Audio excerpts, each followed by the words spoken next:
శ్రీ గురుభ్యో నమః. ముందుగా అందరికీ వరలక్ష్మి వ్రత శుభాకాంక్షలు. మాణిక్య వీణాం ముపలాలయంతీం మదాలసాం మంజుల వాగ్విలాసాం మహేంద్ర నీలద్యుతి కోమలాంగీం మాతంగ కన్యాం మనసా స్మరామి. ఇది ఎవరు చెప్పారో అందరికీ తెలిసిందే, కాళిదాస్ గారు. ఆయన క్రీస్తు పూర్వం 1వ శతాబ్దిలో జన్మించాడు. మొదట్లో ఈయన అందము అమాయకత్వం వలన గుర్తింపు పొందాడు. విక్రమాదిత్యుని ఆస్థానంలో ప్రసిద్ధి పొందిన నవరత్నాల్లో ఒకడిగా పేరు పొందాడు. విద్వత్తుల్లో తనని పరాజయించిన వానినే వివాహమాడతాను అని ప్రతిజ్ఞ పూనినటువంటి విద్యోత్తమ అనబడే ఓ యువరాణి విక్రమాదిత్యుని ఆస్థానంలో ఉన్న పండితులందరినీ తన పాండిత్యంచే పరాజయం పాల్చేసింది. ఈ అవమానం సహించలేని ఆ పండితులు ఆనాటికి మందబుద్ధిగా ఉన్న కాళిదాసుని గొప్ప పండితుడని ఆమెను మోసగించి వాళ్ళిద్దరికీ వివాహం చేస్తారు. పెళ్లి తర్వాత కాళిదాసు నిజస్వరూపాన్ని గ్రహించినటువంటి ఆమె తన అవివేకానికి, తనకు జరిగిన అవమానానికి కుంగిపోతుంది.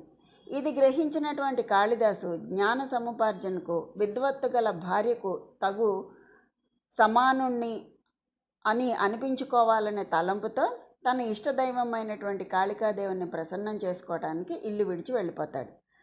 ఆ తర్వాత ఆయన ఆ తల్లిని ప్రార్థిస్తాడు. అతని ప్రార్థన ఆలకించిన మాత ప్రసన్నురాలై కాళిదాసుకు గొప్ప విద్వత్తును, మాట నేర్పరితనాన్ని అనుగ్రహిస్తుంది. ఒక సంస్కృత కవి కాళికాదేవిని కొలిచి ఆ దేవి యొక్క వరప్రసాదమును పొందినందున ఇతనికి ఈ పేరు కలిగింది, కాళిదాసు అని పేరు. ఈయన చాలా మిక్కిలి ప్రసిద్ధి చెందినటువంటి గొప్ప కవి అన్నమాట. ఆ తర్వాత ప్రముఖంగా చెప్పుకోవాల్సిన వాళ్ళల్లో ఇంకొక ఆయన తెనాలి రామకృష్ణుడు. ఈయన అందరికీ తెలిసిన వాళ్ళే. శ్రీకృష్ణదేవరాయల ఆస్థానంలోని కవీంద్రులు. స్మార్తం శాఖలోని నియోగి బ్రాహ్మణ కుటుంబంలో జన్మించాడు ఈయన. అష్టదిగ్గజాల్లో సుప్రసిద్ధులు. ఈయన్ని తెనాలి రామలింగ కవి అని కూడా అంటారు. అవిభాజ్య విజయనగర సామ్రాజ్య చరిత్రలో ఈయన ప్రముఖులు. మొట్టమొదట సాధారణ వ్యక్తిగా ఉన్నటువంటి ఈయన రామకృష్ణులు, సాధారణ వ్యక్తి అయిన ఈ రామకృష్ణులు కాళీమాత వరప్రసాదం చేత కవీశ్వరులయ్యారు. గొప్ప కావ్యాలు రచించారు. కానీ తెలుగువారికి ఆయన ఎక్కువగా హాస్యకవిగానే పరిచయం. ఆయనకు వికట కవి అనే బిరుదు కూడా ఉంది. ఈయన రచించిందే పాండురంగ మహత్యం. కాళిదాసు రచించినవి తెలుసున్నవే కదా, అభిజ్ఞాన శాకుంతలం. ఆ తర్వాత ముఖ్యంగా చెప్పుకోవాల్సిన ఆయన రామకృష్ణ పరమహంస. ఆయన అసలు పేరు గదోదర చటోపాధ్యాయ. ఈయన 1836 నుండి 1886 కాలంలో ఉన్నారు. ఆయన ఒక ఆధ్యాత్మిక గురువు.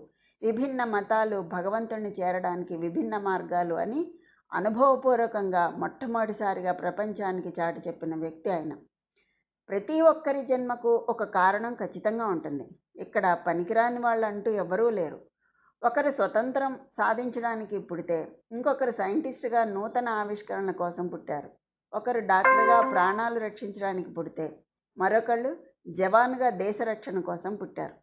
తమలోని శక్తిని, విలువను పరిపూర్ణంగా తెలుసుకున్న వారే మహాత్ములుగా ఎదిగారు. వారే చరిత్రలో చిరస్థాయిగా కూడా నిలిచిపోయారు. రామకృష్ణ పరమహంస గారి జన్మకు కారణం సకల ప్రాణులను చైతన్యపరచడమే. ఆధ్యాత్మిక తత్వమే సకల జనాల్ని ఉన్నతులుగా తీర్చిదిద్దుతుందని, ఆధ్యాత్మిక తత్వమే జనాలకు పరిపూర్ణ మనశ్శాంతిని కలిగిస్తుందని ఆచరించి, జీవించి, బోధించి ఎంతోమంది జీవితాలను కేవలం కొన్ని క్షణాల్లో మార్చినటువంటి గొప్ప గురువు రామకృష్ణ పరమహంస. తల్లిదండ్రులు పరమహంసకు పెట్టిన పేరు గదాధర్. పశ్చిమ బెంగాల్లోని కామార్పుకూర్ అనే మారుమూల గ్రామంలో అతిపేద తల్లిదండ్రులకు జన్మించారు ఆయన. పరమహంస గారికి చిన్నతనం నుండి చదువులు కానీ, డబ్బు సంపాదించడం కానీ వాటి మీద అస్సలు ఇష్టం ఉండకపోయేది. లలిత కళలు, చిత్రలేఖనం, ప్రకృతిని చిన్నతనం నుండి మనస్ఫూర్తిగా ప్రేమించడం, ఇలాంటివన్నిటి పట్ల ఆయనకి ఆసక్తి ఉండేది. పాఠశాలలకు వెళ్ళి ఉపాధ్యాయులు చెప్పే పాఠాల కన్నా సాధువుల బోధనలే శ్రద్ధగా వినేవారు ఆయన. అప్పటి వరకు వారి జీవితంలో సాధారణంగా సాగిపోయింది ఆయన జీవితం. కానీ కొంతకాలానికి పరిస్థితుల మూలంగా దక్షిణేశ్వర్లోని కాళీమాత దేవాలయంలో పూజారిగా బాధ్యతలు తీసుకోవలసి వస్తుంది. అలా తీసుకున్న తర్వాత వారి జీవితం పూర్తిగా మారిపోతుంది. ఆయన ఆ బాధ్యతలు స్వీకరించినప్పటి నుండి గర్భగుడిలో ఉన్నటువంటి కాళీమాత ప్రతిమను చూస్తూ ఈ రూపంలో ఉన్నది నిజంగా కాళీమాతేనా, లేదంటే ఉట్టి జీవం లేని రాయి మాత్రమేనా అని తదేకంగా చూస్తూ ఉండేవాళ్ళు.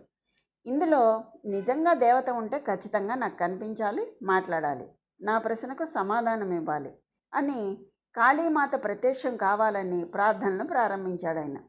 చిన్న పిల్లవాడిని కన్న తల్లి ఒంటరిగా వదిలిపెడితే ఆ పిల్లవాడు అమ్మ కోసం ఎలా ఏడుస్తాడో అలా అమ్మ దర్శనం కోసం కన్నీటితో వేడుకునేవాళ్ళు ఆయన.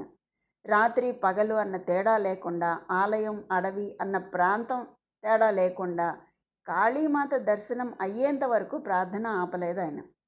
ఒక దివ్యమైన రోజున కాళీమాత దర్శనం పరమహంసకు కలిగింది. ఇలా ఒక్కరోజే జరగలేదండి. ఆయన ఎప్పుడు ఆర్తితో పిలిచినా కానీ కన్న బిడ్డను చేరుకునే తల్లిలాగా ప్రేమతో అమ్మవారు ఆయనకి దర్శన భాగ్యం కల్పించేవాళ్ళు. ఎంత గొప్ప వ్యక్తో చూడండి ఆయన, ఎంత గొప్ప గురువో కూడా. ఆయన శిష్యుడే స్వామి వివేకానందుడు. ఎన్నో అనుమానాలతో ఉన్న నరేంద్రనాథ్ దత్త, ఆయన అసలు పేరు నరేంద్రనాథ్ దత్త, రామకృష్ణ పరమహంసను కలుసుకొని ఆయన స్పర్శతో భగవంతుని దర్శన అనుభూతికి లోనై స్వామి వివేకానందునిగా ప్రపంచ చీకటిలో ఒక జ్ఞాన కాగడా ద్వారా వెలుగును అందిస్తున్నాడు వివేకానందుడు. ఆ తర్వాత ఇంకా ముఖ్యంగా గొప్పగా చెప్పుకోవాల్సింది ఒక పౌరాణిక రాజు గురించి. ఆయన ఎవరో అందరికీ తెలుసున్నాయనే, విక్రమార్కుడు, ఉజ్జయినిని పాలించినటువంటి రాజు. ఈయన క్రీస్తు శకం 58లో పాలించినట్లు, శకరాజును ఓడించి విక్రమశకాన్ని ప్రారంభించినట్లు, అనేక అద్భుత సాహస కార్యాలు చేసినట్లు అనుశృతిగా చెప్పబడుతున్నప్పటికీ దానికి ఏ విధమైన ఆధారాలు లేవు. ఈ పౌరాణిక రాజు విక్రమార్కుని పేరిట అనేక సాహస కథలు, భట్టి విక్రమార్క కథలు, 32 సాలబంచికలు చెప్పిన కథలు, బేతాళ విక్రమార్క కథలు ఇలాంటివి ఎన్నో జనబాహుళ్యంలో ప్రచారంలో ఉన్నాయి. భట్టి విక్రమార్క కథల పేరు వింటేనే ప్రతి భారతీయ నరాల్లో ఉత్తేజం ఉప్పొంగుతుంది. అసమాన ధైర్య సాహసాలకు, అమేయ పరాక్రమానికి విక్రమార్కుడు పెట్టింది పేరు. ఆ విక్రమార్కుడు మన షట్చక్రవర్తులలో ఒకడు. అతని మంత్రి భట్టి, మహామేధావి.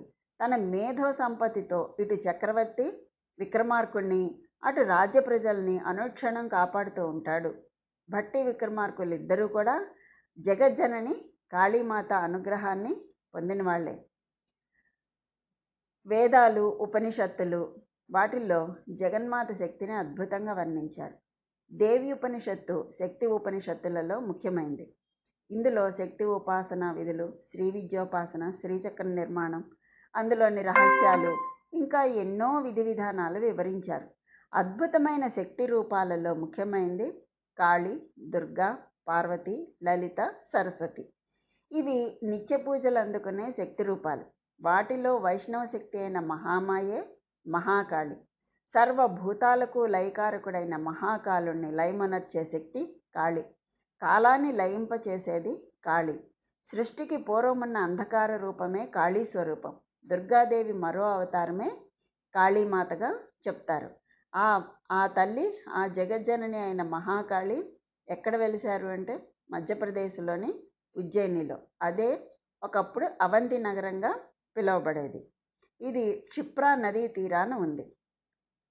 అయోధ్య, మధుర, మాయా, కాశీ, కాంచి, అవంతిక, పురి, ద్వారవతి చైవ సప్తైత మోక్షదాయక. మనకు మోక్షపురాలు 7. అందులో 6 ఉత్తర భారతదేశంలో ఉన్నాయి. దక్షిణ భారతదేశంలో ఉన్నది ఒకే ఒక్కటి, అదే కంచి. ఉత్తర భారతదేశంలో ఉన్న 6 పురాలలో జగద్విఖ్యాతిగాంచిన పట్టణం ఈ అవంతి, అదే ఉజ్జయిని. ఈ ఉజ్జయిని ఒక పక్క మహాకాళుడి చేత ఎంత ప్రసిద్ధి పొందిందో మహాకాళి చేత కూడా అంతే ప్రసిద్ధి పొందింది. అది చిత్రం. ఈ 2 పేర్లు చాలా గమ్మత్తుగా ఉంటాయి. కాళ అనే శబ్దం లయకారకమై ఉంటుంది. పుట్టించడం ఎలా ఉంటుందో తినేయడం కూడా అలానే ఉంటుంది. అందుకే భగవద్గీతలో పరమాత్మ నేను కాలస్వరూపుడనై ఈ జగత్తును భక్షిస్తున్నాను అంటారు.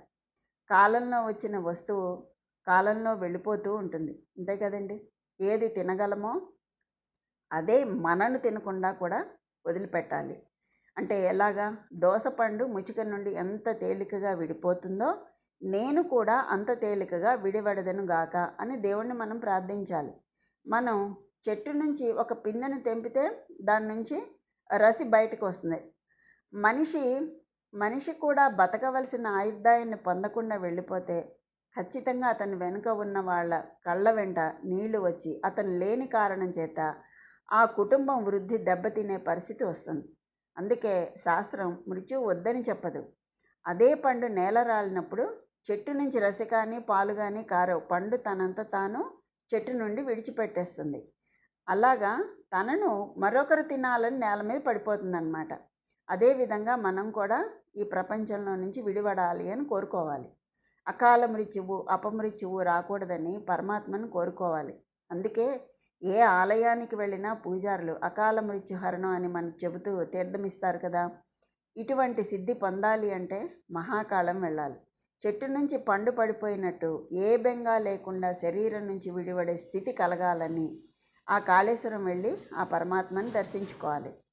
మనకి ఋగ్వేదంలో కాళీ ఆవిర్భావం వివరించారు. మార్కండేయ పురాణంలో దేవి మహత్యంలోనూ పరాశక్తిని గురించి పేర్కొన్నారు. దేవమాత అదితికి ఆదిత్యులు జన్మించారు. అందుకే సూర్యోదయ సూర్యాస్తమయాలు రెండూ కూడా అదితికి అన్వయించబడ్డాయి.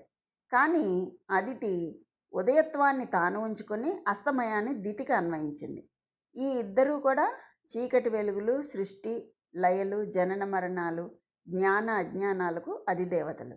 ఈ ఇద్దరి తత్వాలు ఏకమై కాళీమాత అనే సంయుక్త రూపం ఏర్పడిందని ప్రశస్తి. కాళీ స్వరూపం బాహ్యానికి భయంకరంగా ఉంటుంది. సదాశివుని ఆసనంగా చేసుకుని ఆయన గుండెల మీద ఒక కాలును ఉంచి దిగంబరంగా నిలబడి ఉంటుంది. ఈ కాళీతత్వాన్ని మనం చివరిలో చెప్పుకుందాం. నల్లని రంగు, మెడలో 54 కపాలాలతో కూర్చున్న దండ, ఒక చేతిలో రక్తసిక్తమైన శిరస్సు, రెండో చేతిలో కత్తి, మరో కుడి చెయ్యి అభయముద్రలో ఉండి ఎడమ చెయ్యి అభయ ప్రదానం చేస్తున్నట్లుగా ఉంటుంది. నుదుట మూడో కన్ను ప్రజ్వలిస్తుంటే నాలుక రక్తసిక్తమై వేలాడుతూ ఉంటుంది. ఆమె దిగంబరి. ఇలా ఎందుకు ఉంటుందనేది ఆ తత్వాన్నంతా కూడా మనం చివరిలో చెప్పుకుందాం. కానీ దిక్కులనే వస్త్రాలుగా ధరించిన దేవతా తల్లి, తెల్లని ఛాయాశివుడు శుద్ధ చిద్రూపుడై శవాకృతిగా ఉండగా క్రియారూపిణి అయిన కాళికాశక్తి ఆయనపై ఆధారపడి ఉంటుంది. సౌమ్య రౌద్ర రూపాల సమన్వయాకారమే కాళీ రూపం. తాత్విక దృష్టితో కాళీ స్వరూపాన్ని పరిశీలిస్తే ఆమె తత్వమయి, సృష్టికి అవసరమైన ఇచ్ఛాశక్తి. అమ్మ ధరించిన కపాలాలు 54. అంటే 54 ఏంటంటే సంస్కృత అక్షరాల సంపుటి. సంస్కృత అక్షరాలు 54. ఆ కపాలాలు ఆయా అక్షరాలను ఉచ్చరిస్తే ఆ శబ్దాలు ఏకస్వరమై ఆ ఉ మా స్వరూపమై ఓంకారమైంది. చండముండులను వధించి చాముండేశ్వరిగా ప్రసిద్ధి చెందింది ఆ తల్లి. ద్వాదశ జ్యోతిర్లింగాల్లో మూడవదైనటువంటి శ్రీ మహాకాళి లింగము మరియు అష్టాదశ శక్తి పీఠాల్లో 9వది అయిన శ్రీ మహాశక్తి పీఠం అమరి ఉన్న పవిత్ర స్థలమే ఉజ్జయిని. సతీదేవి మోచేయబడిన ప్రదేశంగా ప్రసిద్ధిగాంచింది. మార్కండేయ పురాణంలో దేవి ఉత్పత్తి గురించి ప్రస్తావించబడింది. శ్రీ మహాకాళి రాక్షసులను వధించడానికి 10 చేతులతో 10 కాళ్లతో నల్లని రూపుతో అవతరించింది. అసలు స్వరూపం అది. కానీ ఉజ్జయిని క్షేత్రం నందు ఇటువంటి రూపం మనం ఎక్కడా కూడా దర్శించలేం. పురాణం నందు నల్లగా ఉన్న శ్రీ మహాకాళిని హంసల కన్నా తెల్లనిదిగా భావించి పూజించే ఉజ్జయిని వాసులంటే అమ్మకు ఎంతో ఇష్టంట. ఉజ్జయిని నగరవాసులు మహాకాళిని హరసిద్ధమాతగా కూడా కొలుస్తారు. ఈ ఉజ్జయిని రైల్వే స్టేషన్కి సుమారు 2 కిలోమీటర్ల దూరంలో ఈ మహాకాళేశ్వర ఆలయం ఉంది. దీని వెనుక భాగాన సుమారు 500 మీటర్ల దూరంలో కొంత ఎత్తైన ప్రదేశం కలదు. ఆలయానికి తూర్పుముఖంగా దక్షిణముఖంగా 2 ముఖద్వారాలు ఉన్నాయి. గర్భాలయం నందు హరసిద్ధమాత ముఖం మాత్రమే దర్శనమిస్తుందట. మాత ముఖమంతా సింధూరం పూస్తారు. అమ్మ యొక్క శాంతి రూపము, చల్లని చూపులు భక్తులకు ఆధ్యాత్మిక శక్తిని పుష్కలంగా అనుగ్రహించగలదు. ఆలయ ప్రాంగణంలో గౌరీ, అన్నపూర్ణ మొదలగు శక్తి రూపాలు దర్శనమవుతాయిట. మధ్యప్రదేశ్లోని ఇండోర్కు 55 కిలోమీటర్ల దూరంలో క్షిప్రా నదీ తీరంలో ఈ ఉజ్జయిని క్షేత్రం ఉంది. ఈ ఉజ్జయిని పూర్వనామం అవంతిక. సతీదేవి మోచేయబడిన ఈ ప్రాంతానికి అష్టాదశ శక్తి పీఠాల్లో ఒక విశిష్ట స్థానం ఉంది. అంటే 18లో కూడా ఇది విశిష్టమైంది. అదేమిటంటే ఈ క్షేత్రాన్ని భూమికి నాభిగా పేర్కొంటారట. ప్రతి 12 సంవత్సరాలకు ఒకసారి ఇక్కడ కుంభమేళా ఉత్సవం జరుగుతుంది. ఇక్కడ స్వామివారైన మహాకాళేశ్వరునకు కన్నులు ఉండటం, అంటే శివలింగానికి కన్నులు ఉండటం విశేషం. ఈ ఉజ్జయిని కుశస్థలి, కనకశృంగి, పద్మావతి, కుముద్వతి, అమరావతి, విశాల అనే పేర్లతో కాల పరిస్థితులను బట్టి మారుతూ వస్తుంది. సప్తమోక్షపురాల్లో ఒకటి ఇది. పరాశక్తి మాతకు ఈశాన్యంగా గణపతి మందిరం కలదు. గణపతి శరీరం అంతా సింధూరం పూస్తారు. ఆలయ దక్షిణ ముఖద్వారం వద్ద పూజా సామాగ్రిలు విక్రయించబడతాయి. శ్రీ హరసిద్ధిమాత ఆలయానికి ఎడం వైపున కొంత దూరంలో శ్రీరామ మందిరం ఉంది. వీరి సంరక్షణలో మంచి వసతి సదుపాయాలు కూడా ఉన్నాయి. అక్కడ యాత్రికులకు అన్ని ఏర్పాట్లు చేస్తారట వాళ్ళు. అక్కడ హరసిద్ధిమాత ఆలయానికి కుడివైపున అనేక మందిరాలు ఉన్నాయి. వీటికి సమీపంలో విక్రమాదిత్య మహారాజు నివసించిన స్థలం కూడా ఉందిట. మహారాజు ఉపయోగించిన సామాగ్రిని కూడా అక్కడ చూడొచ్చుట. ఇవన్నీ అక్కడికి వెళ్ళి వచ్చిన వాళ్ళకి ఈ విషయాలన్నీ తెలిసే ఉంటాయి. ఇకపోతే దశమహావిద్యల్లో తొలి విద్య శ్రీ కాళీదేవే. ఓం కాళికాయై చ విద్మహే శ్మశానవాసిన్యై ధీమహే తన్నో ఘోరా ప్రచోదయాత్. అంటే కృష్ణవర్ణంతో ప్రకాశించే శ్రీ కాళీదేవి దశమహావిద్యల్లో మొదటి మహావిద్య. ఆశ్వీజ మాసం కృష్ణపక్ష అష్టమి తిథి ఈ దేవికి ప్రీతిపాత్రమైంది. ఈ కాళీదేవి ఉపాసన ఎంతో ఉత్కృష్టమైనదిగా శాక్తేయ సాంప్రదాయం చెప్తోంది. తంత్రోక్త మార్గంలో శ్రీ కాళీ మహావిద్యని ఆరాధిస్తే సకల వ్యాధుల నుంచి, బాధల నుంచి విముక్తి కలుగుతుంది. అంతేకాదు శత్రునాశనం, దీర్ఘాయువు, సకలలోక పూజిత్వం కూడా సాధకుడికి కలుగుతుంది. ఈ ఉజ్జయిని ప్రాచీన భారత చరిత్రలో ప్రముఖ పట్టణం. నేటికి ఇది ప్రముఖ పట్టణమే. దీనికి ఉన్నటువంటి ఇతర పేర్లు ఉజైస్, అవంతి, అవంతిక. ఇది మధ్య భారత మాల్వా ప్రాంతంలో మధ్యప్రదేశ్లో కలదు. ఉజ్జయిని ఒక జిల్లా, డివిజన్ అని కూడా అంటారు. ఇది ప్రాచీన భారతదేశంలో ఇది అవంతి రాజ్యానికి రాజధానిగా ఉండింది. ఇది హిందువుల 7 పుణ్యక్షేత్రాల్లో ఒకటి, 12 శివక్షేత్రాల జ్యోతిర్లింగాల్లో ఒకటైనటువంటి మహాకాళేశ్వర జ్యోతిర్లింగం ఈ నగరంలోనే ఉండటం విశేషం. రుద్రసాగర్ అనే సరస్సు వైపు ఒక 3 అంతస్తుల ఆలయం ఉంది. ఇంకా ఈ భారతీయ భూగోళ శాస్త్రపు మధ్యాహ్నపు రేఖ ఈ అవంతిక మీదుగా ప్రసరించుచూ ఉంటుంది అని చెప్తారు. అవంతిక వైభవం ఈనాటిది కాదు. చరిత్రకు కూడా అందనటువంటి క్రీస్తు పూర్వం 3000 ఏండ్ల నుండే అవంతిక మహోన్నత స్థానాన్ని అలంకరించి ఉంది. కాళిదాసు దీన్ని ఎన్నో విధాలుగా పొగిడి ఉన్నాడు. అంతేకాదండి, అశోకుడు, విక్రమాదిత్యుడు, చంద్రగుప్తుడు, అక్బరు వీళ్ళందరూ కూడా ఈ అవంతికకు ఎంతో ప్రాభవాన్ని కల్పించినటువంటి వాళ్ళే. 2 సార్లు ఈ అవంతికకు ప్రళయం వచ్చి ఇది నాశనం చేయబడిందట. ఒకసారి వరదల వల్ల, ఇంకొకసారి ఢిల్లీ ప్రభువు అల్తమష్ వల్లను నాశనం చేయబడింది. ఇది వరుసగా బ్రాహ్మణ, జైన, బౌద్ధ, సిథియన్, హైందవ, గ్రీకు, మొఘలు రాజ్యాలకు రాజధానిగా ఉండి చివరికి ఈ గ్వాలియర్ ప్రభు మహారాజు దౌలత్రావు సింధియా కాలానికి ఆ హోదా వారి నుండి 1810లో లష్కర్లకు అందజేయబడింది. ఈ అవంతి రాజ్య రాజధాని అయినటువంటి ఉజ్జయినికి గౌతమ బుద్ధుని కాలం నాటి నుండి కూడా చరిత్ర కలదు. అశోకుడు కూడా ఇక్కడ కొంతకాలం నివాసం ఉన్నాడు.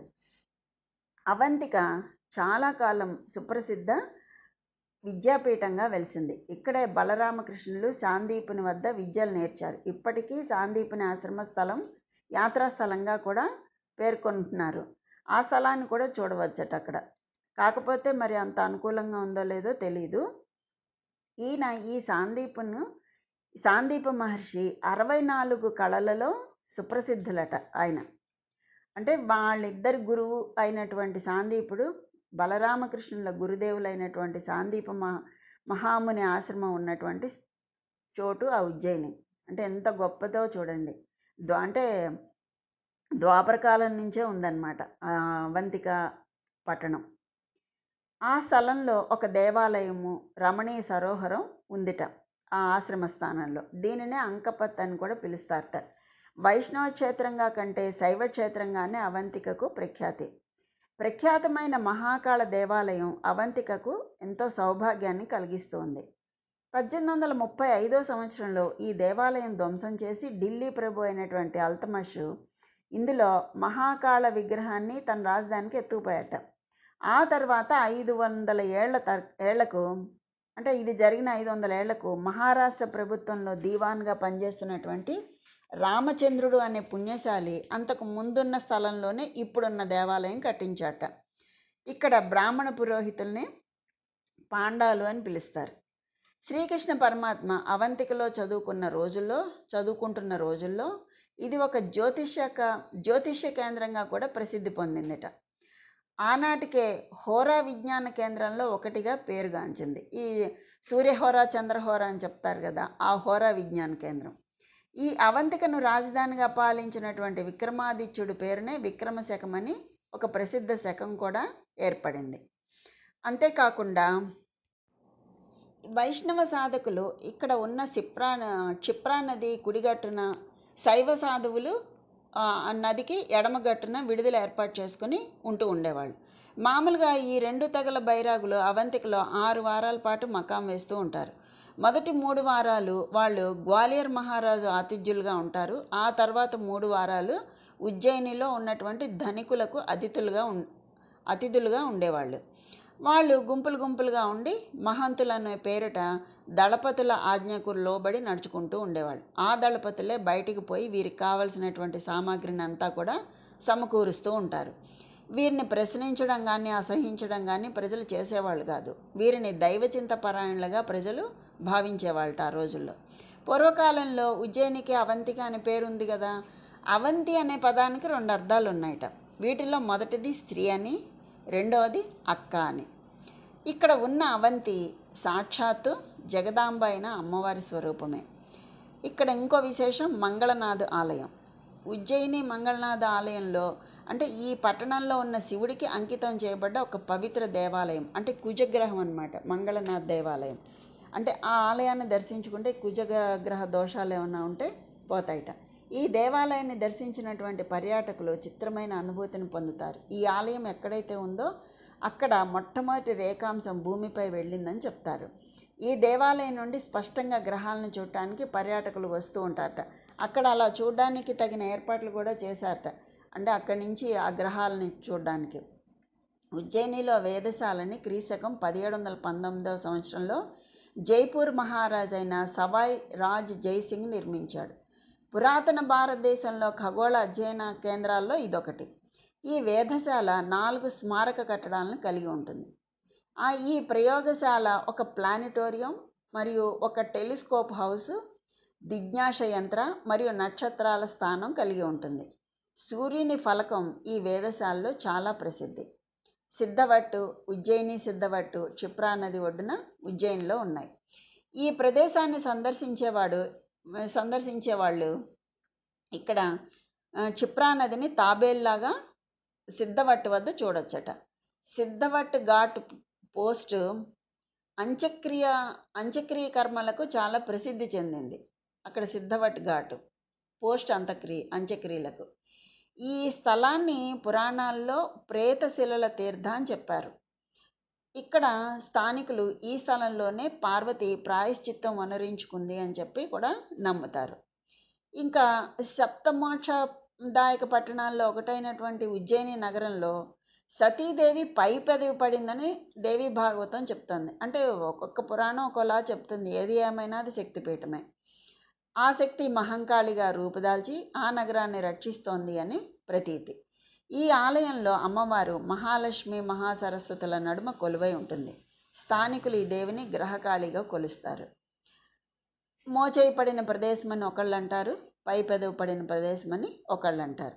ఇక్కడ శివుడి పేరు మహాకాళీశ్వరుడు, జ్యోతిలింగ స్వరూపుడు, దేవి మహాకాళి.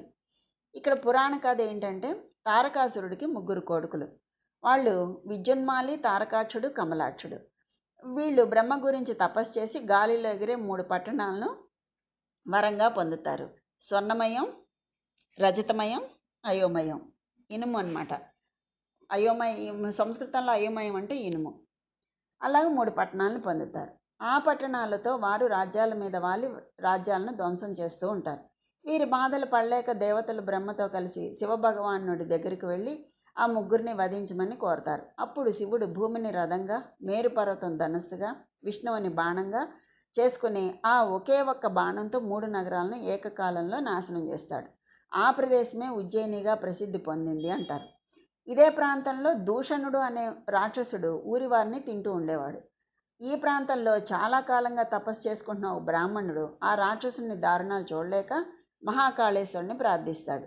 అప్పుడు శివుడు బ్రాహ్మణునికి అభయమిచ్చి మహాకాళిని స్మరిస్తాడు. మహాకాళి ఉగ్రరూపంతో ప్రత్యక్షమవుతుంది.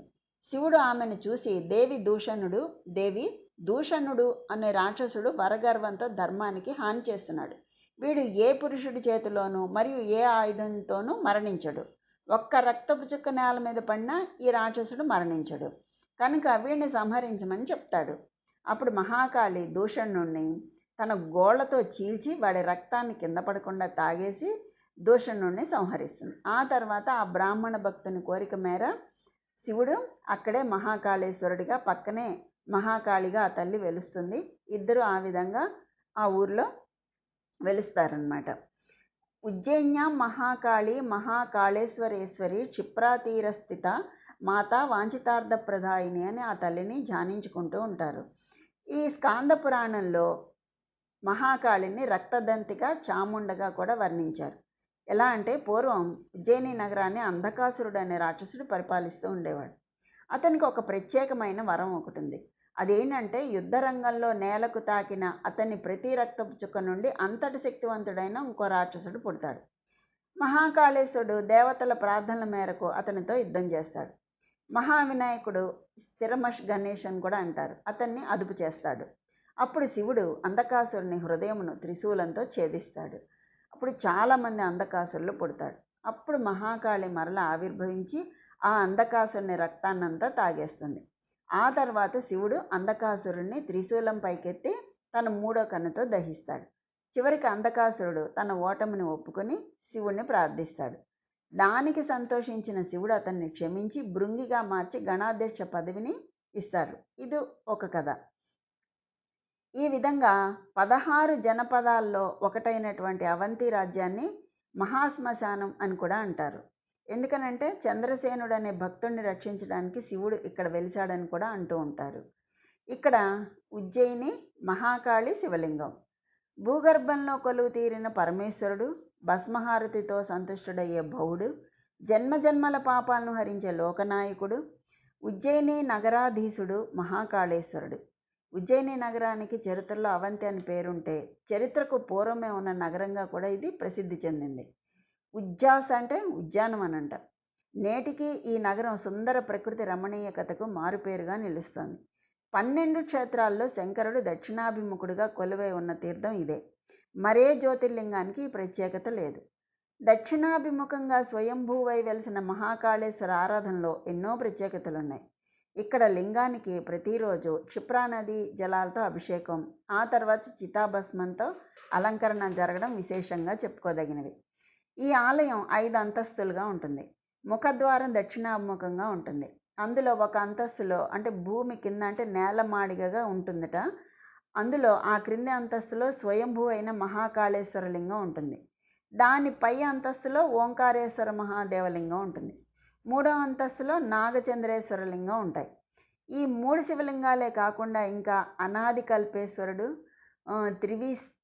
త్రివిస్తపేశ్వరుడు, చంద్రాదిత్యేశ్వరుడు, స్వప్నేశ్వరుడు అనే పేర్లు గల శివలింగాలు కూడా ఆలయంలో కనిపిస్తాయి. తూర్పు, పశ్చిమ దిక్కుల్లో కార్తికేయ, వినాయకుల ఆలయాలు ఉన్నాయి. శివుడు దక్షిణ దిశగా తిరిగి వెలిశాడు కనుక నందీశ్వరుడు దక్షిణ దిక్కులోనే దర్శనమిస్తాడు. ఈ ఉజ్జయిని మందిరాన్ని ఒక తాంత్రిక మందిరంగా కూడా భావిస్తారు. పురాణాల ప్రకారం ప్రజాపిత బ్రహ్మ ఈ ఆలయాన్ని నిర్మించాడు. క్రీస్తుపూర్వం 6వ శతాబ్దిలో చంద్రప్రద్యోతుడు ఆలయ నిర్వాహకునిగా కుమారసేనుని నియమించాడు. క్రీస్తుపూర్వం 4వ శతాబ్ది నాటి ఉజ్జయిని నాణాలపైన ఈ మహాకాళుని చిత్రం కూడా ఉంటుందట. కాళిదాసు తన రఘువంశం, మేఘదూతం వంటి కావ్యాల్లో ఈ మందిరం గురించి అద్భుతంగా చేసిన వర్ణనలు ఎన్నో ఉన్నాయి. ఈ ఆలయ నిర్మాణ కౌశలం అలనాటి ఉత్తమ స్థాయి వాస్తుకళకు అద్దం పడుతుంది. విక్రమార్కుడు ఈ నగరాన్నే తన రాజధానిగా చేసుకుని పరిపాలించాడు. భర్తృహరి మహారాజు ఇక్కడే తన సుభాషితాలను లిఖించాడు. అంతేకాకుండా అక్కడ ఉన్నటువంటి ఇంకా ఎన్నో సరస్సులు, శిల్పాలు ఎన్నో ఉన్నాయి. అక్కడ ఉన్న ఒక సరస్సు సమీపంలో ఈ దేవాలయం పైకి 3 అంతస్తులుగా కనబడుతుందట. భారీ గోడలతో కూడుకున్న ఈ విశాలమైన ప్రాంగణం శిఖరం శిల్పాలతో సొగసుగా అలంకరింపబడి ఉంటుంది. సాయం సంధ్యా సమయంలో ఈ మందిరం అత్యంత మనోహరంగా ప్రకాశిస్తూ ఉంటుంది. ఇత్తడి దీపాలు భూగర్భ గుడిలోకి పోయే మార్గాన్ని చూపిస్తాయిట. ఇక్కడ పరమేశ్వరుడికి సమర్పించిన నైవేద్యం తిరిగి దేవతలందరికీ సమర్పించవచ్చని భక్తుల నమ్మకం. ఉజ్జయినిలో ఒక చిత్రం జరుగుతూ ఉంటుంది. సంవత్సరానికి ఒకసారి వర్షాకాలానికి ముందు వర్షన్యాను వర్షన్యానుష్ఠానం అని ఒక అనుష్ఠానం చేస్తారట. ఇది పూర్తవగానే ఆకాశంలో నల్లటి మబ్బులు పట్టి వర్షం కురుస్తూ ఉంటుంది. ఇప్పటికీ ఈ తంతు కొనసాగుతోందిట అక్కడ. ఉజ్జయినిలో మహాకాళేశ్వరుడు వెలిసిన ప్రాంతం కిందనే శంకు యంత్రం ఉందని పెద్దలు చెప్తారు. ఈశ్వరార్చనలో శంఖాన్ని అందుకే ఊదుతారని ప్రతీతి. 3వ అంతస్తులో ఉన్న నాగచంద్రేశ్వర విగ్రహం దర్శనానికి నాగపంచమి రోజున మాత్రమే తెరుస్తారట. మహాకాళేశ్వరుడి వద్దకు వెళ్ళి దర్శనం చేసుకున్న వారు ఎటువంటి విజయాన్నైనా పొందుతారని భక్తుల అపార నమ్మకం. ఇంకా ఇక్కడున్న ఇంకో విశేషం, వేల సంవత్సరాల నుంచి ఉజ్జయినిలో ఉన్న భూగర్భ ఆలయంలో 2 జ్యోతులు నిరంతరాయంగా వెలుగుతూ ఉంటాయి. ఆ 2 జ్యోతులను అఖండ దీపాలు అంటారు. ఇక్కడే భస్మ మందిరం ఉంది. ఆవులను లోపలికి తోలుకువచ్చి వాటి పేడతో అక్కడే విభూదిని తయారు చేసి ఆ విభూదితో స్వామివారికి నిత్యం అభిషేకం చేస్తారు. ఇక్కడ చేసేటటువంటి విభూతి అభిషేకాలు 2 రకాలుగా ఉంటుంది. తెల్లని పల్చని బట్టలో మెత్తటి విభూదిని పోసి మూట కడతారు. ఆ మూటను శివలింగం పైన పట్టుకుంటారు. మరో మూటతో దాన్ని కొడతారు. అలా కొట్టినప్పుడు శివలింగం ఉన్న చోటే కాదు, మొత్తం ఆలయం అంతా భస్మంతో నిండిపోతుంది. ఆ సమయంలో శంఖాలు, భేరీలు, పెద్ద పెద్ద మృదంగాలు మోగిస్తారట. అప్పుడు అక్కడ ఉన్నటువంటి ఆ అలౌకిక స్థితి గురించి మాటల్లో చెప్పలేం. 2వ రకం అభిషేకం ఏంటంటే అప్పుడే శ్మశానంలో కాలిన శవం తాలూకు భస్మంతో చేస్తారు. రోజు ఉదయం 4 గంటలకు తప్పనిసరి ఆచారంగా ఈ భస్మహారతి జరుగుతుంది. 10 మంది నాగసాధువుల చేత జరిగే ఈ భస్మహారతి సమయంలో సాక్షాత్తు కైలాసనాథుని దర్శనం అయినంతటి మహానందాన్ని ఇస్తుందంటారు భక్తులు. బ్రహ్మ సైతం ఈ భస్మ పూజ చేశాడంటారు. ఆ కారణంగానే ఈ క్షేత్రాన్ని మహాశ్మశానం అని కూడా పిలుస్తుంటారు. భస్మహారతికి కేవలం మగవాళ్ళని మాత్రమే అనుమతి ఉంటుంది, మగవాళ్ళకి మాత్రమే. భక్తులను గర్భగుడి బయట ఉన్న నంది మండపంలో బారికేడ్ల వెనక వరకే అనుమతిస్తారట. ఈ క్షిప్రా నదిలో స్నానం, మహాకాళేశ్వరుని దర్శనం అకాల మృత్యువు నుంచి రక్షణ ఇస్తుందని, మరణానంతరం జీవనం ఉండదని భక్తుల విశ్వాసం. ఈ అమ్మలగన్న అమ్మ కాళికాదేవి అజ్ఞానం, చీకటి, శత్రుభయాలను పోగొట్టడానికి శక్తి స్వరూపిణి అయిన అమ్మవారు మహాకాళి రూపంలో ఉజ్జయినిలో కొలువై ఉంది ఆ తల్లి. గర్భగుడిలో లింగం అగ్రభాగాన ఓంకారేశ్వర మహాదేవ అని ఉంటుంది. గణేషు, ఓంకారేశ్వర శివ, పార్వతి, షణ్ముఖుడు, నంది విగ్రహాలు ఇక్కడ ప్రత్యేకం. ఇక్కడ ఏంటంటే ఇంకా ఈ ఒక విచిత్రమైనటువంటి ఆలయం ఉందిటండి ఒక చోట బెంగాల్లో. అక్కడ కూడా కాళికాదేవే, కానీ వాళ్ళు అక్కడ ఎలా పూజిస్తారో చూద్దాం. భూమి నుండి కుజుడు విడిపోయిన ప్రాంతం ఇదని జ్యోతిష నిపుణులు చెప్తూ ఉంటారు. కుజుడు అంటే భూమికి జన్మించిన వాడని అర్థం. ఇక్కడ త్రిపురాసురుణ్ణి వధించిన మహాకాళు ఆలయం కూడా ఉంది. ఆ స్వామికి ఆధారమైనటువంటి శక్తి మహాకాళి. ఆ మహంకాళి శక్తిపీఠం ఇది. ఇంకా భగవంతుడికి మనం ఏదో ఒక కానుక సమర్పించుకుంటే మనసులోని కోరికలు నెరవేరుతాయని భక్తుల ప్రగాఢ విశ్వాసం. మనకి ఏదైనా కోరిక ఉంటే నీకు ఇన్ని రోజులు పులగ నైవేద్యం పెడతానని ఇలా అనుకుంటాం కదా. అలాగా ఒక్కో ఆలయంలో ఒక్కో వింత ఆచారాన్ని పాటిస్తారు. అయితే ఓ ఆలయంలో అమ్మవారికి ఎలాంటి కానుకలు సమర్పించాల్సిన అవసరం లేదట. అక్కడ ఏమి ఇవ్వాలట మరి? అక్కడ ఒక తాళం గప్ప తీసుకొచ్చి తాళం వేస్తే సరిపోతుందిటండి ఆ ఆలయంలో. ఇది ఎక్కడుందనుకుంటున్నారు? ఈ కాన్పూర్లోని బెంగాలీ మొహల్లాలోని పురాతన కాళీ మాత ఆలయంలోని సాంప్రదాయం ఇది. బెంగాల్లో ఉంది ఇది. అంటే చూసిన వాళ్ళు, వెళ్ళిన వాళ్ళు ఎవరైనా చూస్తే చూసి ఉండొచ్చేమో, నాకైతే తెలీదు, అంటే చదివింది చెప్తున్నాను. ఈ దేవాలయంలోని అమ్మవారిని తాలేవాలి దేవి అని పేరుతో పిలుస్తారట. కాన్పూర్ నగర్ జిల్లా ఉత్తరప్రదేశ్ రాష్ట్రంలో ఉంది. ఈ కాన్పూర్ పట్టణం జిల్లా కేంద్రంగా ఉంటుంది. కాళికాదేవి అనంత శక్తిదాయినైన హిందూ దేవత. భక్తులు తమ కోరికలు నెరవేరాలంటే తాళంగప్పలను తీసుకొచ్చి గుళ్ళో తాళం వేస్తారు. భక్తులు సమర్పించిన వందలాది తాళంగప్పలు కాళీమాత మందిరం దగ్గర మనకి దర్శనమిస్తాయి. చూడండి, ఒక్కొక్క చోట మనకి దారాలు కడతారు, కొబ్బరికాయలు కడతారు, ముడుపులు కడతారు. అలాగే ఇక్కడ తాళాలు వేస్తారు. భక్తుల ఆలయానికి వచ్చి తమ కోరికలకు తాళం వేస్తారని పూజారులు చెప్తారట. శతాబ్దాలుగా సాగుతున్నటువంటి ఈ ఆచారాన్ని మహిళా భక్తులు కొనసాగిస్తారు. కొన్ని శతాబ్దాల క్రితం అమ్మవారి దర్శనానికి ఓ భక్తురాలు రోజు ఉదయాన్నే వచ్చేదట. ఓ రోజు ఆలయ ప్రాంగణంలో ఆమె తాళం గప్పను ఉంచి తాళం వేసింది. దీన్ని గమనించినటువంటి అప్పుడు పూజారి ఎందుకు ఇలా చేస్తున్నావు అని ప్రశ్నిస్తే, కాళీమాత తనకు కలలో కనిపించి గుడి ప్రాంగణంలో తాళం గప్పను ఉంచితే ఏం కోరుకుంటే అవి నెరవేరుతాయంది అని ఆ పూజారికి చెప్తుంది ఆవిడ. ఇది జరిగిన తర్వాత ఆ భక్తురాలు మళ్ళీ ఆ ఆలయంలోకి రాలేదట. కాకపోతే ఆచారం మాత్రం సాగుతోంది. కానీ ఓ రోజు అకస్మాత్తుగా వచ్చి నా కోరిక నెరవేరడంతో ఈ తాళం తెరుస్తున్నానని ఆమె ఆ ఆలయం గోడలపై రాసి వెళ్ళిపోయిందిట. మనసులో తమ అభీష్టాన్ని కోరుకుంటూ భక్తులు ఇక్కడ తాళం వేస్తారు. అంటే తమ కోరికలు నెరవేరిన వాళ్ళు నవమి రోజున అమ్మవారికి మేకను నైవేద్యంగా కూడా సమర్పిస్తారు. ఆ మరుసటి రోజు ఉదయం ఆలయంలో భక్తులందరికీ అన్నదానం చేస్తారు. అది అయిపోయింది. ఇంకో ముఖ్య విషయం ఏంటంటే ఈ తల్లి గురించి భారతదేశం దేవాలయాల నిలయం అన్న విషయం అందరికీ తెలిసిందే కదా. అయితే ఒక్కొక్క దేవాలయానికి ఒక్కొక్క చరిత్ర. కొన్ని దేవాలయాల్లో ఆచార వ్యవహారాలు చాలా ఆశ్చర్యాన్ని కలిగిస్తాయి. ఇటువంటి ఆలయాలు ఎక్కువగా మనకు శైవ ధర్మంలో కనిపిస్తాయి. ఇక శైవ ధర్మంలోనే అఘోరాల విషయం కూడా ప్రస్తావనకు వస్తుంది. ఈ అఘోరాలు పూజించే దేవాలయాలు మనకు చూడడానికి చాలా చిన్నవిగా కనిపించిన గొప్ప శక్తివంతమైన ఆలయాలు అవి. అటువంటి కోవకు చెందినటువంటి ఓ దేవాలయం ఎక్కడుంది? గుజరాత్లోని బరోడాకు సుమారు 50 కిలోమీటర్ల దూరంలో ఉన్న క్షేత్రమే పావగడ. ఇక్కడ కాళీమాత ఆలయం చాలా ప్రసిద్ధి చెందింది. ఈ ఆలయాన్ని విశ్వామిత్రుడు నిర్మించాడు అని చెప్పి పురాణ కథనం. సాక్షాత్తు ఆయన స్వహస్తాలతో ఈ దేవాలయంలోని విగ్రహాన్ని ప్రతిష్ఠించాడని చెప్తారు.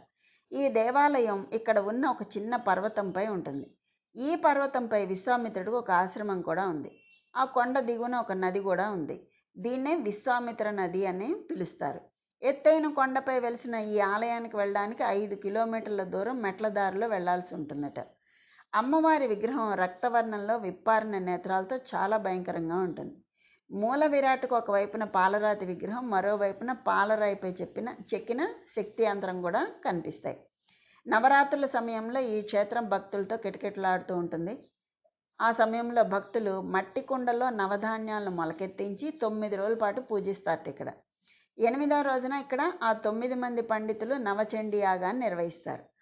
ఆ తర్వాత 10వ రోజున ఈ కుండలను ఆలయ సమీపంలో ఉన్న దుదియా తలావ్ అనే సరస్సులో నిమజ్జనం చేస్తారు. ఈ సరస్సులో నీరు తెల్లగా పాల వలె కనిపిస్తుందట. కొండపైకి వెళ్ళడానికి రోప్వే మార్గం కూడా ఉందిటండి. కొండ శిఖరాన దిగువన భద్రకాళి ఆలయం కనిపిస్తుంది. ఇది చిన్నగా ఉన్నా చాలా అందంగా ఉంటుంది. ఇందులోని విగ్రహం దక్షిణముఖంగా ఉండటం, ఎగువన ఉన్న మహాకాళి మూల విరాట్ మాత్రం ఉత్తరాభిముఖంగా ఉండటం విశేషం. ఈ ప్రాంతం కొద్ది కాలం ముస్లిం పాలనలో ఉండటం వలన ఇక్కడ అన్ని ఎక్కువగా ముస్లిం కట్టడాలు కనిపిస్తాయట. సాధారణంగా ఇక్కడ తాంత్రిక పూజలు ఎక్కువగా జరుగుతూ ఉంటాయి. అమావాస్య పౌర్ణమి రోజుల్లో అఘోరాలు ఇక్కడికి వచ్చి రహస్యంగా ఈ పూజలు చేస్తారని చెప్తారు. అందువల్లే చాలామంది ఆ సమయంలో అక్కడికి వెళ్ళరు. సాధారణంగా కాళికాదేవిని అనంత శక్తిదాయనిగా పూజిస్తారు. ఆమెను కొందరు భవతారిణిగా కొలుస్తారు. కాళికాదేవుని శివుని భార్యగా పేర్కొంటారు. మరికొందరు కాళికామాతే త్రిమూర్తులను సృష్టించిందని చెప్తారు. కాళీ తంత్రాలు మహాశక్తివంతమైనవిగా పేర్కొంటారు. కాళీ విద్యలను మహాదేవి అవతారంగా చెప్తారు. ఇది ఇలా ఉంటే ఈ పావగడ పేరుతోనే మరో పుణ్యక్షేత్రం ఉంది. అది కర్ణాటకలో ఉందిట. ఇక్కడ శనీశ్వరుడు ఆలయం ఉంది. ఇక్కడున్న శనీశ్వర ఆలయం చాలా ప్రసిద్ధి చెందింది. అతిపెద్దదైన ఈ ఆలయం గుండ్రంగా ఉంటుందట. మిగిలిన ఆలయాలతో పోలిస్తే ఇది చాలా భిన్నంగా కనిపిస్తుంది. ఇక్కడ పూజా విధానం కూడా కొంత వైవిధ్యంగా ఉంటుంది. శనీశ్వరుడి పూజకు కావలసిన కొన్ని వస్తువులు ఇక్కడే దొరుకుతాయి. ఈ దేవాలయం మిగిలిన దేవాలయాల్లాగా ఎత్తైన గోపురాలు, శిల్పకళా తోరణాలతో ఉండదు. అయినా కూడా కళాత్మకంగా ఉంటుందట. ఇక్కడ పూజలు చేసిన వారికి శని దోషాలు తొలగిపోతాయని చెప్తారు. ఆంధ్రప్రదేశ్ సరిహద్దులో ఉన్నందువల్ల ఈ ఆలయానికి తెలుగువారు కూడా ఎక్కువ సంఖ్యలో వస్తూ ఉంటారు. ఈ పావగడ కోట కూడా చారిత్రాత్మకంగా ఎంతో ప్రసిద్ధి చెందింది. ఇన్ని గొప్ప అద్భుతాలు ఉన్నాయన్నమాట ఈ కాళికాదేవి ఆలయాల్లో. ఈ తల్లి రూపం భయంకరంగా ఉన్నప్పటికీ అత్యంత దయగలది. ఆమె తన భక్తులను ఎంతో ఆప్యాయతతో పలకరిస్తుంది. భక్తులు కాళీదేవిని విశ్వతల్లి అని పిలుస్తారు. కాంగి దేవిని ఎందుకు ఆరాధించాలో బెంగాలీ సాధువు అయినటువంటి రామకృష్ణ భక్తుడి వద్ద చాలామంది అడిగారట. అప్పుడు ఆయన పౌరులు బాధలో ఉన్నప్పుడు వారు ఆమె పాలకుడి వద్దకు వస్తారు, భక్తులు బాధలో ఉన్నప్పుడు వారు ఆమె తల్లి వద్దకు వస్తారు. ఆ తల్లే నా తల్లి కాళీ అంటారు ఆయన. కాళీదేవి యొక్క ఆయుధాలు ప్రతి చేతిలోనూ ఉంటాయి. ఒక్కో చేతిలో ఒక్కో ప్రత్యేక ఆయుధాన్ని పట్టుకొని ఉంటుంది ఆ తల్లి. కత్తి, త్రిశూలం, కత్తిరించిన తల, గిన్నె, కపాలం ఇవన్నీ పట్టుకుని ఉంటుంది. కత్తి దైవిక జ్ఞానాన్ని సూచిస్తుంది. మోక్షానికి దైవిక జ్ఞానం పొందాలి అంటే, మోక్షం కావాలి అంటే ముందుకు దైవ జ్ఞానం కావాలి. మిగతా 2 చేతులు అభయముద్ర మరియు ఆశీర్వాదాన్ని సూచిస్తాయి. ఈ కాళీదేవి యొక్క హారాన్ని కాళీదేవి మెడలో చూస్తాం కదా, అందులో 108 లేకపోతే 51 సంఖ్యలు ఉంటాయి, అంటే పుర్రెల దండలో. హిందూ మతంలో 108 మంచి సంఖ్య. 108 సార్లు జపిస్తాం కదా ఏదైనా జపం చేస్తే. దేవదూతల 108 వేర్వేరు పేర్లు కూడా ఉన్నాయట. 51 సంఖ్య వర్ణమాలను సూచిస్తుంది. సంస్కృత వర్ణమాలలో దేవనాగరికి 51 అక్షరాలు. సంస్కృతాన్ని హిందువులు చైతన్య భాష అని పిలుస్తారు. ఈ అక్షరాలు ప్రతి ఒక్కటి శక్తి లేదా కాశీ అని నమ్ముతారు. అందువల్ల కాళీదేవిని మంత్రాల భాష మరియు రూపం అని కూడా అంటారు. ఇంకా కాలం అంటే మృత్యు అని అర్థం. ఈ మృత్యుజీర్ణమైన శరీరాన్ని విడిపించి మరొక శరీరాన్ని చేరుతుంది. స్వర్గ నరకాల అనుభవం ఉన్నది. మళ్ళీ జన్మ ద్వారా మరొక శరీరం ధరించడం ద్వారా ఈ లోకంలో ఇతర లోకవాసం వల్ల అవిచ్ఛిన్నంగా తాను జీవుడు అనంతయాత్ర చేస్తూ ఉంటాడు. ఈ అనంతయాత్ర క్రమంలో జీవుడు పొందే అనుభూతి ఒక విధంగా అమరత్వం కలిగించేది. అయితే మృత్యువు లేకుండా దాన్ని సచేతనంగా పొంది జాగృతి స్థితిలో స్మృతి పరంపరను కోల్పోకుండా అమృతత్వం పొందే విద్య కఠోపనిషత్తులో చెప్పబడిందట. ఇలాంటి జీవుణ్ణి కాలం తన పరిమితుల్లో నుంచి విముక్తం చేసి కాలాతీతమైన స్థితిని కలిగిస్తుంది. ఈ సాధన కోసం కాళీని ఉపాసించాలి. కాళీ ఉపాసన ద్వారా ఉపాసకుడు కాలము తానే కాలాన్ని అతిక్రమించవలసి వస్తుంది. సర్వజీవులకు అనాదిగా సాగి వస్తున్న భయం మృత్యువునకు సంబంధించిందే కదా. అందరికీ భయం దాని గురించే. శిథిలమై రోగగ్రస్తమై తన జీవుడు శాశ్వతంగా అనుభవిస్తున్నాడు. జీవుడు శాశ్వతంగా భావిస్తున్నాడు అన్నమాట. అంటే ఈ రోగగ్రస్తమయ్యే తన జీవుడు శాశ్వతంగా అంటే శిథిలమైపోయి రోగగ్రస్తమైనటువంటి ఈ జీవితాన్నే శాశ్వతంగా భావిస్తున్నాం మనం. అది శాశ్వతం కాదు అని తెలుసుకోలేకపోతున్నాం. మరణం ఆసన్నమైన క్షణంలో సర్వం కోల్పోతున్నట్లు, తన తరం అంతమైపోతున్నట్లు బాధపడుతూ ఉంటారు. కాళీమాత ఆ భయాన్ని నుంచి సాధకుణ్ణి రక్షిస్తుంది. ఇంకా ఏంటి, భద్రకాళి సర్వశుభంకరి. ఏ రకంగా? కాళీమూర్తుల్లో దక్షిణ కాళి, భద్రకాళి అని 2 మూర్తులు ఉన్నాయి. దక్షిణ అంటే అంతర్బోధ వల్ల కలిగే క్రియాశీలత, భద్రం అంటే మేలు కలిగించే అంశం. దక్షిణ కాళి చేసే సంహార కృతం ప్రణాళికారహితమైంది కాదు, నిరర్ధకమైంది కాదు, ఒక నిర్దిష్టమైన విశ్వ పురోగమనశీలమైన కార్యనిర్వహణం, భవిష్య సృష్టి పురోగామి లక్షణం కలది కావాలి. భద్ర అనే శబ్దం శుభదాయకమైంది, సర్వులకు క్షేమం కలిగించేది అయి ఉంటుంది. కాలం అనే పాకశాలలో వ్యక్తమైన జగత్తును ఆమె వండి దాన్ని రుచికరమైన పదార్థంగా పరిణమింపచేస్తుంది. అందుకే ఆమె పాచక శక్తి అవుతుంది. ఇంకా 2 రూపాల్లో కాళికాదేవియే ప్రధాన దేవత అని, అన్ని విద్యలు ఆమె నుండే ఉద్భవించాయని ఒక సాంప్రదాయం. ఆమె దక్షిణ వామ రూపాలతో ప్రకటితమవుతుంది. బృహన్నీలా తంత్రం ప్రకారం రక్తకృష్ణ భేదంతో కాళికాదేవి 2 రూపాల్లో ప్రకటితమవుతుంది. రక్త రూపంలో ఆమె సుందరి, కృష్ణ రూపంలో దక్షిణ అని ప్రఖ్యాతి పొందింది. దేవతలు మతంగముని ఆశ్రమం చేరి అక్కడ మహామాయా స్తోత్రం చేశారట. అక్కడ దేవి మతంగశ్రీ రూపంలో దర్శనమిచ్చింది. ఆమె దేవతలను మీరెవరిని స్తుతిస్తున్నారు అని అంది. ఆమె అప్పుడు కాటుక వంటి నీలవర్ణంలో ఉందిట ఆ తల్లి.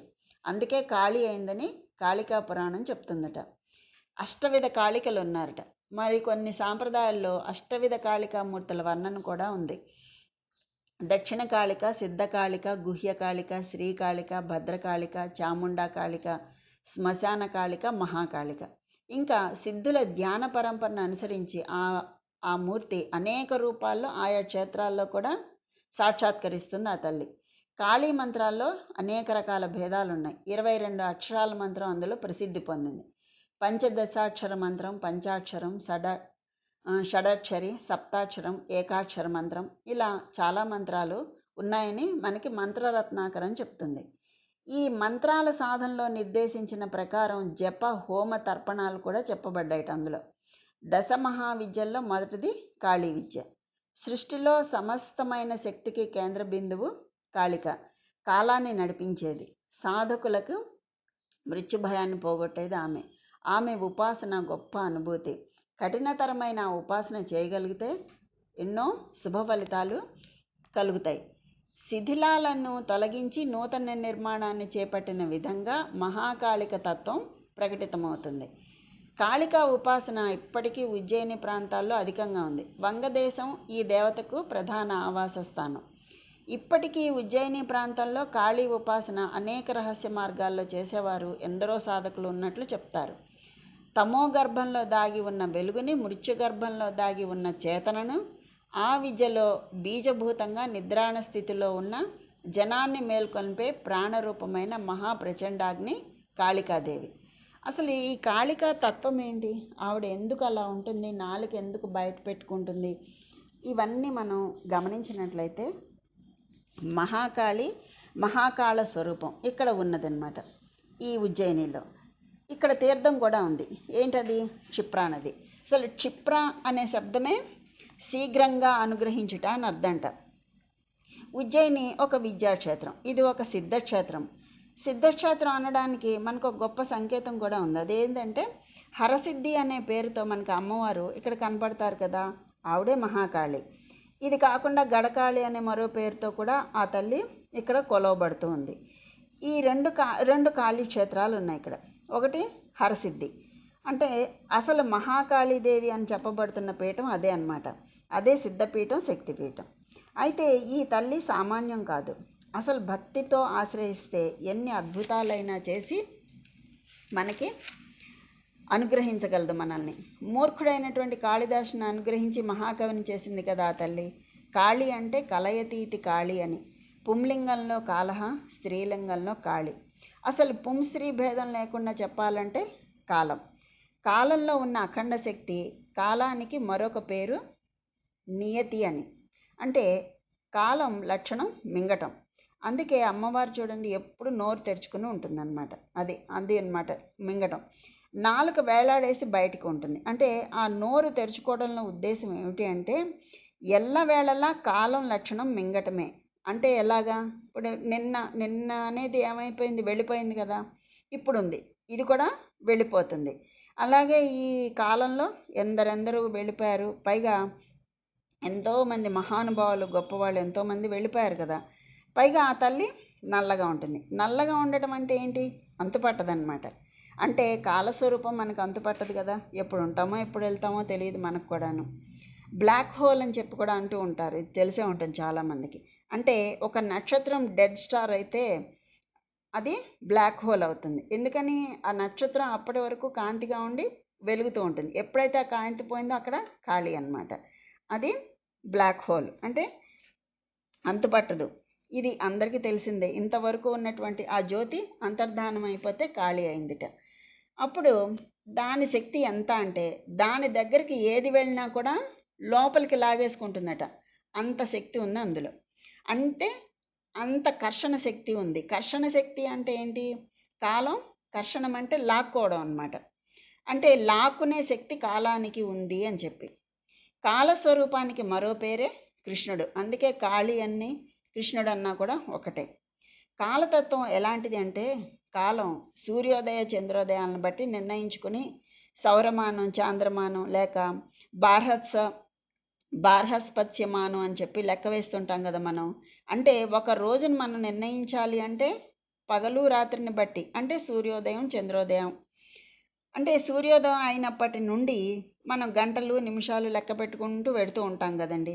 అయితే సూర్యోదయ చంద్రోదయాలకు అతీతమైనటువంటి అంతరిక్షంలో ఒక కాలం ఉంది. ఆ కాలం ఏమిటి? చెప్పగలమా మనం? చెప్పలేం కదా. అంటే సమస్త విశ్వాన్ని నియమించే ఆ కాలం ఏది? అంతుపట్టదు. మనం చూస్తున్నటువంటి ఈ కాలం అంతుపట్టని ఆ కాలంలో ఒక భాగమే. అంటే అంతు తెలియని కాలమే మహాకాలం. ఆ స్వరూపమే ఈశ్వర రూపంగా మనం ఈ మహాకాల రూపంలో దర్శించాలి. కాలాన్ని కూడా ఈశ్వర రూపంగా ఉపాసిస్తే అదే మహాకాలం. ఆ ఈశ్వరుని యొక్క శక్తియే మహాకాళి. అందుకే కాలోపాసన చేయగలిగితే కాలాతీత స్థితికి వెళ్తారట. మనకి కీర్తన కూడా ఉంది, కాలాతీత విఖ్యాత సామజవరగమన అని త్యాగరాజస్వామి వారు చెప్పారు కదండి. అలాగనమాట. మోక్షం అంటే కాలాతీత స్థితికి చేరుకోవటమే అని అంటారనమాట. కాలబద్ధులైన వాళ్ళందరూ కూడా జీవులు, కాలాతీతులైన వాళ్ళు పరమాత్మ. కనుక మనందరము కాలబద్ధులమే. కాలబద్ధుని కాని వాళ్ళు ఎవరు? అందుకు కాలము, ప్రకృతి, జీవులు ఇవన్నీ కూడా కాలబద్ధమే కదండి. ఇవన్నీ కూడా కాలానికి బద్ధమై ఉన్నాయి. బద్ధము అంటే ఏంటి? పాశం, బంధం, పాశం అన్నమాట. అంటే కాలం, ప్రకృతి, జీవులు, పాశం ఇవన్నీ కూడా పాశబద్ధులు. ఆ పాశబద్ధుల్ని పశువులా అంటారు. అంటే పాశంతోనే కదా పశువుల్ని కట్టేస్తాం. మనం ఈ కాలానికి, ఈ పాశానికి బద్ధులం కనుక మనం కూడా పశువులమే. ఆ పశువులు ఎవరి చేతిలో ఉన్నాయి? ఆయనే మహాకాలుడు, పశుపతి అంటారు. అదే మనం తెలుసుకోవాలి. అంటే మీకు అర్థమయ్యేటట్టు నేను చెప్పగలుగుతున్నానో లేదో నాకు తెలియటం లేదు. అర్థం అవుతోంది అనుకుంటున్నా. అంటే కాలం ఎవరి అధీనంలో ఉందో ఆయన మహాకాలుడు, ఆయన కాలాతీతుడు. అందుకే మనకి సౌందర్యలహరిలో కూడా చెప్పుకున్నాం మనం దీని గురించి. 28వ శ్లోకం, సుధామప్యాస్వాద్య ప్రతిభయ జరామృత్యుహరిణిం విపద్యంతే విశ్వే విధిశతమఖముఖాజ్య దివిషద కరాళం యచ్వేళం కబలితవత కాలకలన నశంభోస్తన్మూలం తవ జనని తాటంక మహిమ. అంటే ఏంటి ఇక్కడ? ఓ తల్లి, బ్రహ్మ, ఇంద్రుడు మొదలైన దేవతలు అందరూ కూడా భయంకరమైన వార్ధక్యాన్ని, మరణాన్ని పోగొట్టే అమృతాన్ని, వాళ్ళందరూ అమృతాన్ని తాగినప్పటికీ కూడా మరణిస్తున్నారు. ఎన్నో కల్పాలు బ్రహ్మలు వెళ్ళిపోతున్నారు కదా. ఆ బ్రహ్మల్నే కదా ఆవిడ పుర్రెల దండ చేసి వేసుకుంటుంది. అంటే వాళ్ళందరూ వెళ్ళిపోతున్నారు, కానీ కాలకూట విషాన్ని మింగినటువంటి నీ భర్తకు మాత్రం మరణం లేదు. దానికి కారణం నీ చెవి కమ్మల మహిమే తల్లి అని చెప్తారు కదా. అందులో కనక తాటంక అని లలితా సహస్రంలో కూడా చెప్పుకున్నాం కదా. అంటే హాలాహలాన్ని భక్షించిన శివుడు నాశనం పొందకపోవటానికి కారణం అమ్మ చెవి కమ్మల మహిమగా ఇక్కడ మనం చెప్పారు. అంటే మంగళసూత్ర మహిమను ఈయన మన పోతన గారు కూడా చెప్పారు కదా. అందులో మింగెడివాడు విభుండని మింగెడిది గరళమని మేలని ప్రజకున్ మింగుమని సర్వమంగళ మంగళసూత్రముని ఎంత మది నమ్మినదో అని చెప్పారు కదా పోతన్ గారు కూడా. అంటే ఏంటి అమ్మా, అమృతం తాగిన దేవతలు కూడా కాలం తీరిపోతోంది. మన్వంతరాలలో కొందరు వెళ్ళిపోతుంటే కల్పాంతంలో మరికొందరు వెళ్ళిపోతున్నారు. అందరినీ సాక్షిగా చూస్తున్న బ్రహ్మగారు కూడా మహాకల్పాంతంలో ఆయన వెళ్ళిపోతున్నారు. కనుక అమృతం తాగిన దేవతలకు కూడా కాలానికి బద్దులు. అంటే కాలంలో మార్పులు వాళ్ళకు కూడా తప్పలేదమ్మా. కానీ విషం తాగిన పరమేశ్వరుడు మాత్రం కాలానికి లొంగడు. ఎందుకంటే అది నీ తాటంక మహిమ అని చెప్పారు. ఎందుకని? మనం లెక్క పెట్టుకుంటున్నాం కదా కాలాన్ని. దేన్ని బట్టి? సూర్యచంద్రుల్ని బట్టి. ఆ సూర్యచంద్రులు రెండింటిని ఆ తల్లి చెవికమ్మలుగా చేసి పెట్టేసుకుంది కదా. అంటే ఆ తల్లి సమస్తం కాలం అంటే కాలం అంతా కూడా ఆ తల్లి అధీనంలో ఉందనేదే కదా. ఆ తల్లే మహాకాళి. అందుకే మహాకాళి అంటే భయపడక్కర్లేదు. మనం స్వరూపాన్ని మనం అర్థం చేసుకుంటే మనం కూడా ధన్యత పొందిన వాళ్ళమే. అందుకే కాళీతత్వం చాలా విశేషమైంది. కాలమే ఏది, ఎక్కడ, ఎప్పుడు, ఎలా అనేది మనకి చూపిస్తుంది కదా. ఆ కాలం ధర్మబద్ధంగా ఉన్న వాళ్ళని సుఖరూపంలో పుణ్యఫలంగా అనుగ్రహిస్తుంది. ఆ కాలమే పాపఫలంగా దుఃఖాన్ని ఇస్తుంది. అంటే ఒకే సమయంలో ఒకళ్ళకి సుఖం, ఒకళ్ళకి దుఃఖం కలుగుతుంది కదా. అని ఒకళ్ళు ఆనందంగా మంచి పెళ్లి చేసుకుంటారు, ఒక చోట ఒక అంత్యక్రియల కార్యక్రమం చేస్తుంటారు ఒకే కాలంలో. అంటే పాపఫలంగా దుఃఖాన్ని ఇస్తుంది, పుణ్యఫలంగా సుఖాన్ని ఇస్తుంది ఆ తల్లి. అందుకు పాపం పుణ్యం రెండు ఇచ్చేటప్పుడు ఒక చేత్తో ఏడిపిస్తుంది, ఒక చేత్తో నవ్విస్తుంది. అందుకే ఆ తల్లి ఎడమ చేత్తో కత్తిని, ఒక మానవుడి తలకాయను పట్టుకుంటుంది. కుడి చేత్తో అభయహస్తం, వరదహస్తం పట్టుకుంటుంది. అంటే ఏంటి? కుడి చేత్తో రక్షిస్తోంది, ఎడమ చేత్తో శిక్షిస్తోంది. ఆ కాలమే. అంటే జగత్తును అంతటినీ కూడా అని చెప్పి శిక్షిస్తోంది ఆ కాలమే అని, జగత్తును అంతటినీ కూడా రక్షిస్తోంది, శిక్షిస్తోంది అనేది కూడా మనకి తెలుస్తోంది అనమాట. అంటే ఈ జగత్తంతా కూడా కాలానికి బద్ధమై నడుస్తూ ఉంది అని. మనకి చాలామంది చూడండి నేను చాలా ఆలోచించి ఈ సమయంలో అంటే ఈ కాలంలో ఇది సాధించా అది సాధించా అని చాలామంది చెప్తుంటారు, ఇది చేశా అది చేశా అని. అంటే ఏంటి, మనం ఇక్కడ నువ్వు 2 పనులు చేస్తున్నావు. ఒకటి బాగా ఆలోచించావు, రెండోది ఆలోచించిన దాన్ని ఆచరణ చేసావు. అది కదా, బాగుంది. అయితే ఇక్కడ అలా వచ్చినప్పుడు అంటే నువ్వు ఆలోచించడం కాలబద్ధం, నీ ఆచరణ కూడా కాలబద్ధమే. అంటే ఆ సమయంలో ఇప్పుడు ఆలోచిస్తావు, తర్వాత చేస్తావు, అంటే కాలానికి బద్ధమే కదా రెండు కూడా. అంటే నువ్వు సాధించింది అంతా కాలంలో కరిగిపోవలసిందే. ఇప్పటికీ ఇలా ఆలోచించిన వాళ్ళు ఎంతోమంది వెళ్ళిపోయారు. ఆలోచించిన వాళ్ళు వెళ్ళిపోయారు, చేసిన వాళ్ళు, ఆచరించిన వాళ్ళు అందరూ వెళ్ళిపోయారు. అందుకే ఆ తలకాయలన్నీ దండగా వేసుకుందిట ఆ తల్లి. అదే పుర్రెల దండ. అంతేకాదు ఆచరణలన్నీ కలిసి మొలకి కట్టుకుందిట ఆవిడ. అంటే ఏంటి, తెగిన చేతుల్ని మొలకి వస్త్రంలో చుట్టుకుంది. చేతులు ఆచరణకి సంకేతం, తల ఆలోచనకి సంకేతం. అంటే ఈ అనంతకాలంలో ఆలోచనలు ఆచరణలు కాలానికి బద్ధమై ఉండవలసిందే కదా. అది మనకి చెప్తోంది ఆ తల్లి. అదే కాళీతత్వం. ఇప్పుడు మనకి కాళీ స్వరూపంలో ఆంతర్యం తెలిసిన తర్వాత మనకి కాళికా స్వరూపం అంటే భయమేస్తుందా చెప్పండి? వేయదు కదా. అమ్మా ఇప్పటికీ ఎందరు బ్రహ్మలు వెళ్ళిపోయారు అని చెప్పి అడిగారట ఒక ఆయన. అడిగితే ఆ తల్లి చెప్తుంది, నాయనా ఇది నీకు నేను చెప్తే నీకు సమయం లేదు వినేందుకు అని చెప్పి ఆ మెడలో ఉన్న దండ తీసి ఇచ్చిందట. ఇస్తే ఆ దండకి కొలికి పూసలేదు. అంటే మణిపూస అంటాం కదా, ఎక్కడి నుంచి మొదలు పెడతామో దాన్ని కొలికి పూసని మణిపూసని ఇలా అంటాం కదా, దానికి అది లేదట. అంటే అది లెక్క పెడుతూనే ఉండాలి, అంతు లేదనమాట అని ఆ తల్లి చెప్పి ఇస్తుందట. అందుకే లెక్క పెట్టలేము, అంతులేదు. కాలము అంతులేని స్వరూపం, కాళికా స్వరూపం కూడా అంతులేదన్నమాట. అంటే ఇప్పటికి ఎన్ని కల్పాలు అయ్యాయో, ఎంతమంది బ్రహ్మలు వెళ్ళిపోయారో, ఎంత కాలం వెళ్ళిపోయిందో. అదే అద్భుతమైన స్వరూపమైన కాళి. అందుకే కుడి చేత్తో రక్షిస్తుంది, ఎడమ చేత్తో శిక్షిస్తుంది. అదే మహాకాలుడు, మహాకాళి స్వరూపం. ఇదే మనకి సౌందర్యలహరిలో కూడా చెప్తారు. ఏమని, విరించి పంచత్వం వ్రజతి హరిరాప్నోతి విరతిం, వినాశం కీనాశో భజతి ధనదో యాతి నిధనం, వితంద్రీ మాహేంద్రీ వితతిరపి సమ్మీలిత దృశ, మహాసంహారేస్మిన్ విహరతి సతి త్వత్పతిరసౌ అన్నారు. అంటే పరమ పవిత్రమైనటువంటి ఓ పార్వతి, పతివ్రత అయినటువంటి ఓ పార్వతి, ఈ మహాసృష్టిలో బ్రహ్మ, విష్ణువు, యముడు, కుబేరుడు అందరూ మరణిస్తారు. మహేంద్రుని పరివారం కూడా మరణిస్తుంది. కానీ నీ భర్త అయిన సదాశివుడు మాత్రం సుఖంగా విహరిస్తూ ఉంటాడు. అతనికి మాత్రం నాశనం ఉండదు. అందువల్ల నువ్వు పతివ్రతవు. సతి అంటే దర్శనం మాత్రం చేతనే పాపాన్ని పోగొట్టేది అని అర్థం అన్నమాట. దర్శనాదేవ పాపం స్యతి ఖండయతి అని కూడా చెప్తూ ఉంటారు. ఎందుకంటే ఆ కాలంలో మహాకాళి స్వరూపం అదే కదా. అలాగా ఆ విధంగా కాళీతత్వాన్ని మనం ఆలోచించినట్లయితే మనకి ఎంత తత్వము, ఆ తల్లి ఎంత దయామయ్య అనేది మనకి తెలుస్తుంది. అందుకే రామకృష్ణ పరమహంస కాళికాదేవిని తల్లిగా భావించి ధన్యుడయ్యాడు. తల ఆలోచనలకు, చేతుల ఆచరణలకు సంకేతాలు. అమ్మ తలలను చేతితో పట్టుకుని నడుముకు ధరించుట అంటే సద్భాషణ, సత్కార్యావిష్కరణకు సూచన కదా. అమ్మ ధరించి కొలికి పూసలేని పుర్రెల దండ అసంపూర్ణ పుల్లెల మాలలకు సంకేతం. అంటే కాలతత్వ ఉపాసనే కాళికోపాసన.